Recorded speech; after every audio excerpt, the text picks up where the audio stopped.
My absolute favourite show growing up was Steven Universe. And I know there's that whole thing about Steven Universe fans being cringe, but I don't care. It was this show that introduced me to cartoons having these big serialized stories and world building. I was 9 when the series premiered, and I tried to keep up with all the new episodes coming out, all the way until it ended in 2019. This franchise got 5 seasons, a movie, and an epilogue season to wrap up everything. I was so invested, but I haven't sat down and watched the whole thing all the way through, so I thought it'd be perfect for a video. Steven Universe follows Steven and his 3 friends who are alien rock people. They are called the Crystal Gems because they all have gemstones on them. Steven has a gem too, but he's half human as well. We watch them fight monsters and along the way, explore Steven unlocking his gem powers. Gems can do a whole bunch of stuff like shape-shifting, summoning weapons, and can combine with one another to form a bigger, stronger gem. That's pretty cool. I feel kind of bad for new audiences who try to get into the show, as the first 2 episodes introduce Steven, the gems, the monsters, the temple, Steven's dad Greg, and so much other stuff. It's honestly overwhelming. But once you get past that, each episode has something related to gem lore, or a new power for Steven to misuse. Almost everything comes into play later, which is another part I love. Let's ease some people in if they don't know what's going on. Steven is a lovable goofball who lives in Beach City with the crystal gems, Garnet, Amethyst, and Pearl. They live in a temple on the beach. Steven's mother, Rose Quartz, was a gem who is no longer around because she gave up her physical body so Steven can be born. Sounds weird because it is. Steven's dad lives in a van, and the two have a very cute relationship. Every now and again, the gems have to fight these gem creatures and contain them. That's the basic gist, but the show loves to expand these concepts a lot. We find out mid-season that the gem creatures they fight were just like the crystal gems, not animals. But they have been corrupted by something we'll find out later. This lore is slowly told to us throughout these episodes, which build a good foundation for the rest of the show. There's also very story-heavy episodes, where Steven meets Lapis Lazuli, Peridot, and Jasper, who are other gems from the gem homeworld. A third of the time, these gems are evil. Lapis is chill though. The problem many fans have with this first season is that there's too many filler episodes which don't add much to the plot. They usually work towards showing off gem stuff, or at least introduce us to the townspeople. These towny episodes are still entertaining to watch, and I think it's important that these characters get established, so they can show up more and more. I can kind of see where the criticism comes from, as there's 53 episodes in this season. Massive! There's also discourse for Garnet's voice actor, with people saying she isn't doing a good job, but she doesn't talk much anyway. Plus it makes some of her lines even funnier. Hey! Don't mess with his funky flow. Okay, time for some hardcore glazing. I love the songs here. They mostly slap. I love how disturbing some of the episodes can get. So Many Birthdays is a good case of this. Steven's gem starts aging him up and down depending on how he's feeling, and he almost dies from old age, as the gems struggle to figure out what to do. There are other examples, but this one stood out the most. I love the idea of fusions, because there's so many possibilities, and when a new fusion shows up, it's a big deal. Like, this is Garnet and Amethyst together, and she's voiced by Nicki Minaj of all people. Hey, Steven, wanna see something cool?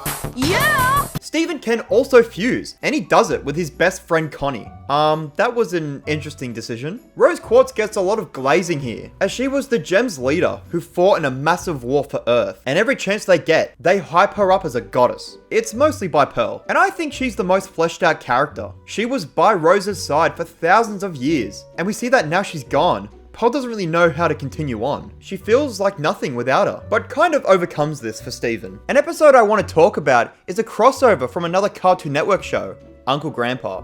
This episode isn't canon to the rest of the show, but it deals with Steven not being able to control his weapon, which is a big deal in the show. That was another strange decision, but I actually really like this episode. I think Uncle Grandpa is actually kind of funny. Uncle Grandpa, this doesn't seem safe. Don't worry, kid, I'm wearing a helmet. Yes, you may write your comment now. The season ends with a 2-part finale where a lot happens. Jasper, Peridot, and Lapis come to Earth, and Jasper wipes the floor with Garnet. It's then revealed that Garnet was a fusion the whole time. This was a bonkers reveal to me. Peridot also mentions a yellow diamond and a cluster. Who knows what that could be?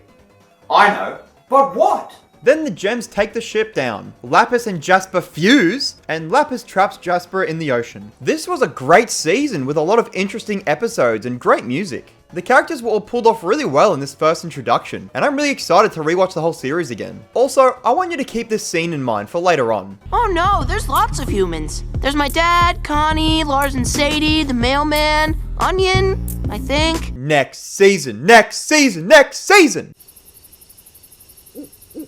Now that the groundwork has been set by the very lengthy Season 1, Season 2 allows our characters to expand their relationships with each other and give us more of that juicy world building. The overarching story of the season is tracking down Peridot after she escaped at the end of the first season. There's also talk of finding Malachite, but that doesn't really get any development. The gems do find Peridot halfway through, so what else is there to do? Well, she tells the gems about something that's cooking in the earth, known as the Cluster, so they're forced to team up with her. Peridot is the best thing that has come out of the season. I love how comedic she is. She's so tiny, and she gives us a lot of information about Homeworld. She tells Steven and the audience about the diamonds, the ruler of gem kind. We also find out what role each type of gem plays on the Homeworld. Rubies and amethysts are traditional soldiers. Pearls are normally servants to high-ranking gems, and Peridots are like researchers. There's an episode where Garnet tells Steven the story of how Ruby and Sapphire met, which shows why they joined the rebellion, but also that gems fusing with different types is a big no-no on Homeworld. Back to Peridot, she actually has a very solid character arc. Spending so much time on Earth makes Peridot appreciate them more, and eventually she tells off Yellow Diamond, who is her boss, officially making Peridot a crystal gem. The other gems have very good character development as well. Pearl creates scenarios so Garnet would fuse with her, because Pearl liked feeling strong, and when Garnet finds this out, she's pissed. Because that's literally her whole thing. Garnet refuses to talk to Pearl for a couple of episodes, and even splits up over it. Amethyst is revealed to be made wrong, and she feels insecure about herself. She's meant to be the same body type as Jasper, but was overcooked. Even Connie gets more to do,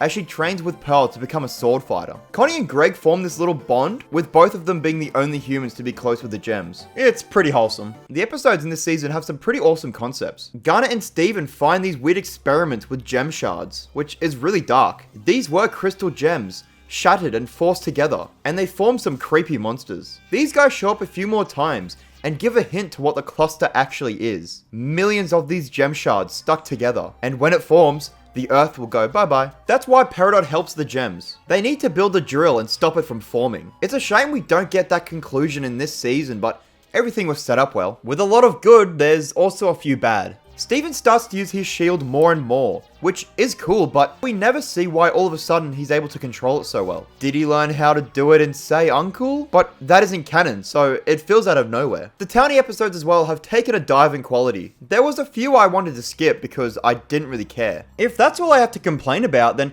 this season did everything really well. Now let's get that cluster. Season 3 of Steven Universe somewhat returns to the Season 1 style, at least for the first half. The first 2 episodes wrap up the Cluster Saga, and the team even tracks down Malachite thanks to the Watermelon Stevens. I don't think I mentioned them.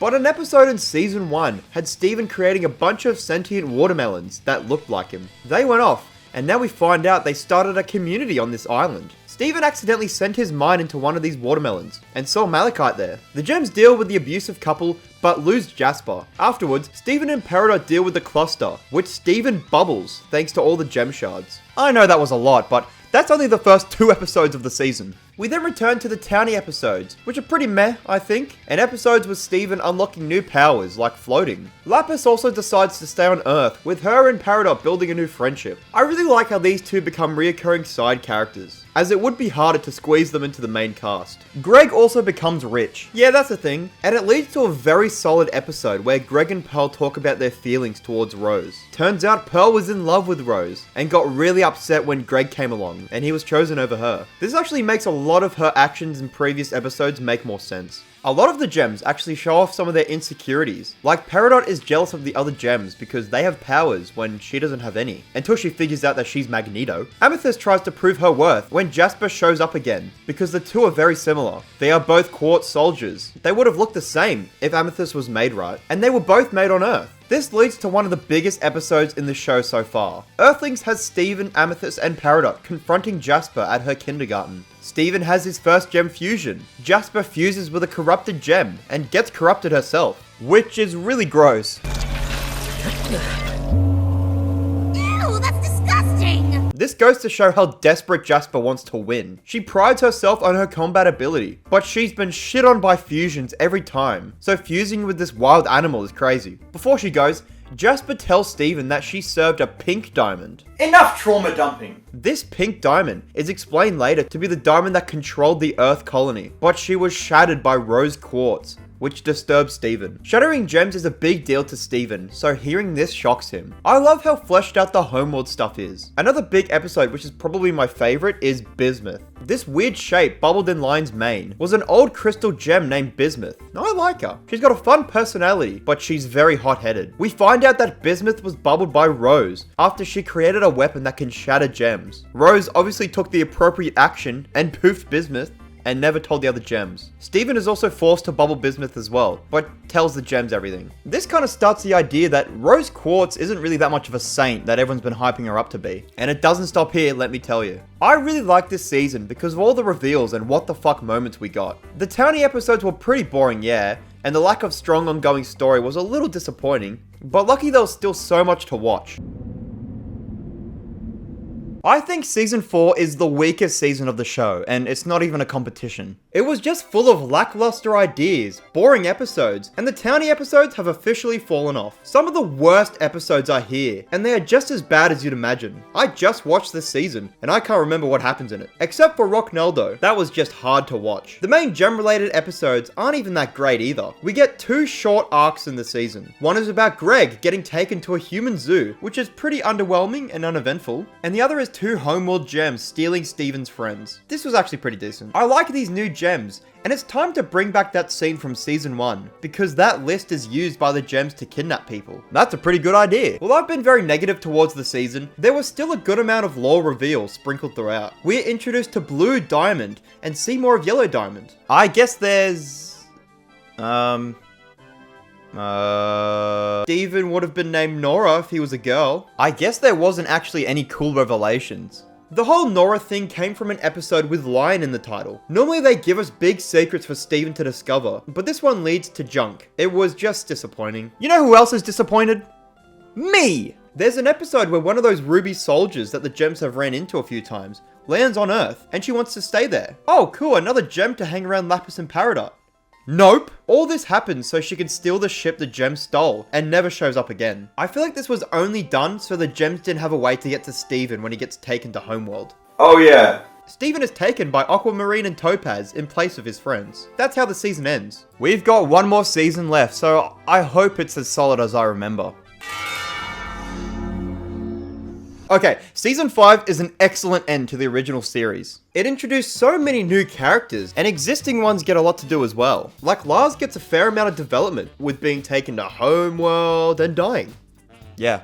He dies fighting for these off-color gems, and Steven brings him back to life. He comes back pink, and has the same magic hair as Lion. I guess we didn't need an explanation of Lion, but it's nice we got it. The two are actually connected, so Steven goes home through Lars. The off-colors led by Lars set out to get to Earth. They even become galactic heroes, fighting off other evil gems. This leads to a negative of the season. Right after this 4-episode saga of Steven being on Homeworld, we get an episode where Mayor Dewey is no longer the mayor. Whoa. The townie episodes are still here, and by now in the series, they feel pretty out of place when we're dealing with the diamonds. Yellow and blue are here a lot more, and the lore is still coming in truckloads.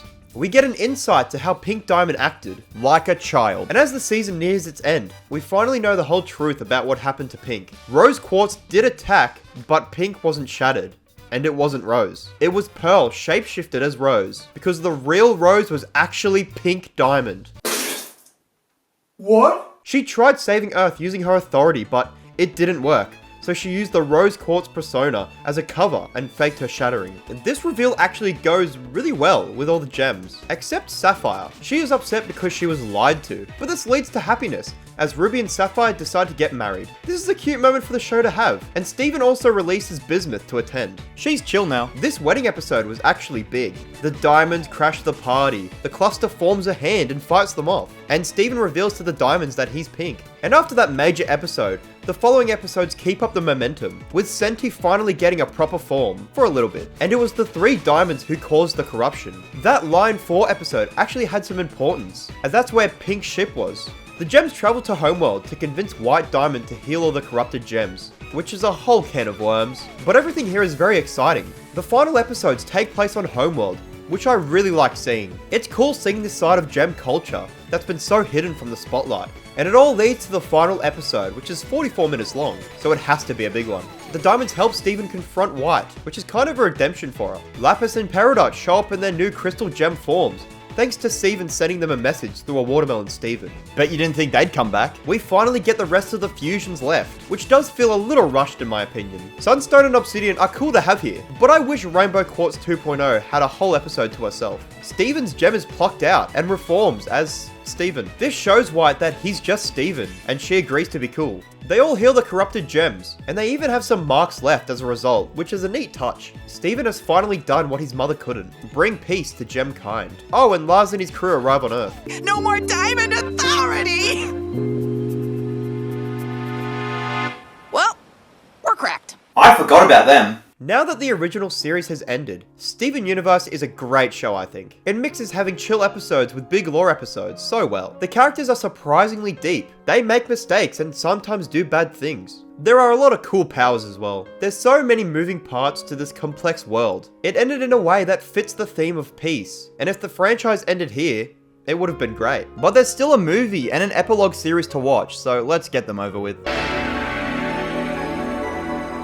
The Steven Universe movie is so damn good. Rebecca Sugar really understood the assignment with this one, because everything about this movie slaps. Every single song is an absolute banger. Not a single one falls short if you ask me. The villain Spinel is incredible. Such a tragic backstory. And another bad thing Pink Diamond did. She left Spinel in this garden in the middle of space. She has a great emotional core that really helps us sympathize with her. The plot as well feels really grand. Spinel is injecting the Earth with this poison, but before they can turn it off, all the gems are hit with this weapon that factory resets them, even Spinel. So Steven has to figure out how to get everyone's memories back before the Earth is fucked. Steven was also hit with the weapon, but he just loses control of his powers. It's a great idea that really ups the stakes. If you haven't seen the original series and watched this movie, good luck, because besides a few recaps of the characters and lore, it doesn't hold your hand at all. Suffer. Every character is here. Most of the recovered gems have set up a mini homeworld where the barn was. And Steven is even now pulling off new things with his powers. He enters beast mode at the end and even fuses with Greg. Why does Steg have washboard abs? They really did not need to do this, but it's nice they did it anyway. The movie is set 3-ish years after the end of the series, so Steven is 16 and has a new look. I honestly find this design more iconic than the original. I just think it looks better. One thing that doesn't really make sense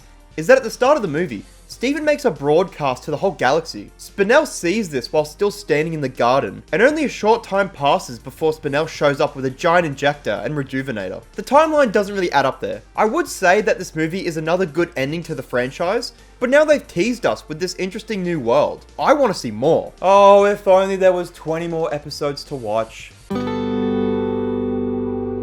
Whoa, what a surprise! Steven Universe Future is an epilogue series, which ties up a few loose ends, and gives us a final goodbye for the characters. Oh, and Steven also spirals into a mental breakdown. A few of the episodes here feel a lot like what we got from season 1 of the original series, and I really like that. Steven's still unlocking new powers, as his diamond side starts to leak out of him. This is what leads to the mentioned breakdown. Since everything is good for the Earth and all of Gemkind, Steven finds himself without much of a purpose. He spent most of his younger years helping others around him, but when everything's okay, he doesn't know what to do. This coupled with all his friends moving on to other things, and his unprocessed trauma. Yeah, Steven's fucked. He makes a lot of bad mistakes, and lashes out at everyone, which would normally make a character unlikable, but you kind of get it with Steven. He's a teenager, probably the most difficult period of his life, and mixed with gem stuff. Yeah, he would be going through a tough time. I think this just adds to the already solid character. Steven does snap after shattering Jasper. Yeah, that happened. Then proceeds to turn into a giant monster. I like how this pretty much makes Steven a corrupted gem. There are a lot of storylines that are followed up, like the human Zeus shows up on Earth, and we get a beautifully awkward episode of other rose quartzes running around. Jasper's still hanging around. We find out what happened with White Diamond / Pink Diamond's old pearl. Aquamarine fused with one of those rubies show up. Spinel's doing well. I'm glad we got all this. and it really makes every episode feel special. One thing I can't really get behind is that they changed Steven's design from the movie. They replaced the blue shirt with a black one. I like the blue a lot better. And the franchise ends with Steven leaving Beach City to start the next part of his life. I would leave too after becoming Godzilla and wrecking a bunch of stuff, but everyone seems chill with that. Steven Universe, if you couldn't tell, holds up great in my eyes. The 6 seasons and a movie makes the whole package feel complete. I don't see anything new coming from this IP anytime soon, but there still could be some stories to tell. Will I watch it though? Duh.